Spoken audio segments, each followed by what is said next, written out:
Welcome back to Winning Isn't Easy. I'm going to talk about how Epstein-Barr virus can reactivate in long COVID cases and how that impacts your right to long-term disability benefits. Latent Epstein-Barr virus is a widespread human herpes virus. It's found in 90 to 95% of adults. It's been suspected that there might be a connection between long COVID and reactivated EBV. And I think research is now providing evidence of that connection. There's an article entitled Epstein-Barr Virus Can Reactivate in Long COVID by Shanette Susan Alex, and it reported on the results of a recent study reported in mid-RxiV. And it showed that there was serological evidence of this interaction. And according to the study, long COVID-19 symptoms of neurocognitive impairment and fatigue were linked to serological proof of recent EBV reactivation. And there's now thought that there is this relationship between the reactivation and, of course, the symptoms that can cause someone to become disabled. That can include the fatigue, the cognitive issues, and other manifestations of the disease and long COVID. Now, let's talk about this in conjunction with a long COVID case. What a disability carrier is looking for in terms of your medical records is the diagnosis of Epstein-Barr and potentially the diagnosis of COVID. And that can be problematic, especially for those in the early days who had COVID testing, which was negative, but went on to develop COVID, or those with Epstein-Barr who have equivocal serological testing. The COVID-19 pandemic obviously turned the world upside down in a matter of weeks. But we're now only learning of the long-term complications of COVID.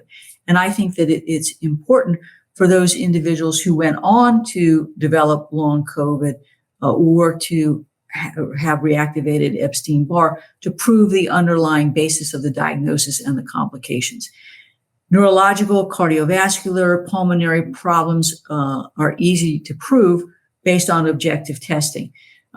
That's sort of one form of proof, because that can document not only the diagnosis, but the extent and nature of the damage caused by the COVID virus.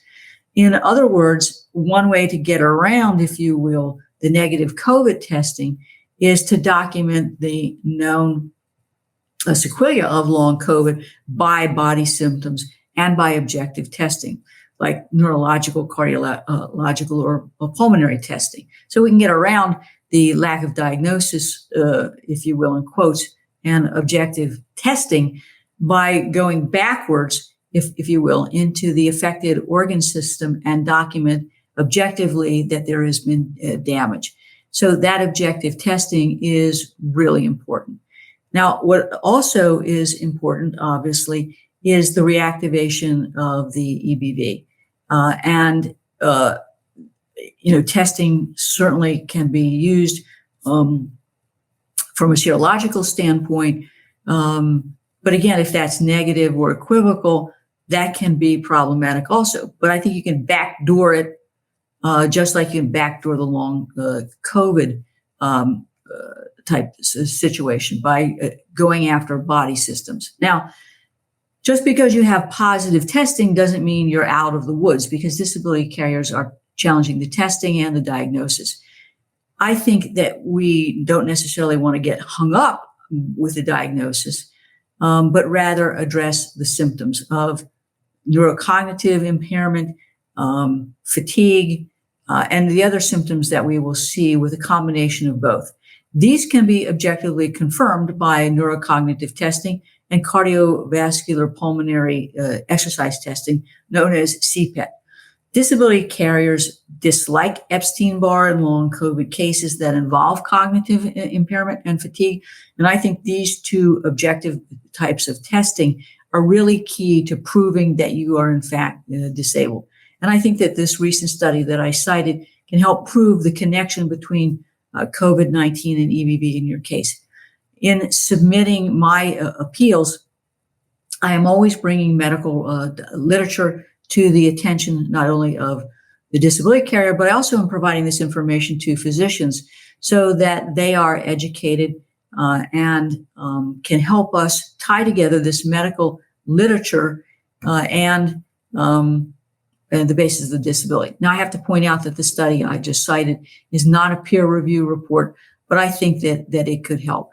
I think that medical literature, as researchers are studying the impact of long COVID and Epstein-Barr, are really also going to be a crucial part of any appeal. So I'm actively looking for this literature. I catalog this literature.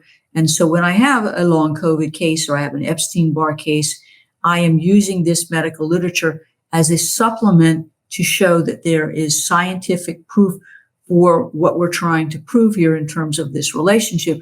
But more importantly, as I said, I'm submitting objective testing to document the symptoms and the disabling nature of these symptoms. Because after all, remember, you've got the burden to prove that you meet the standard of disability.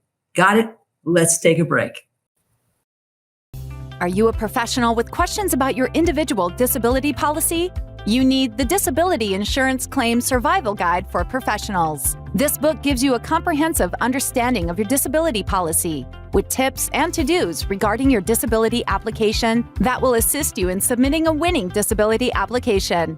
This is one you won't want to miss.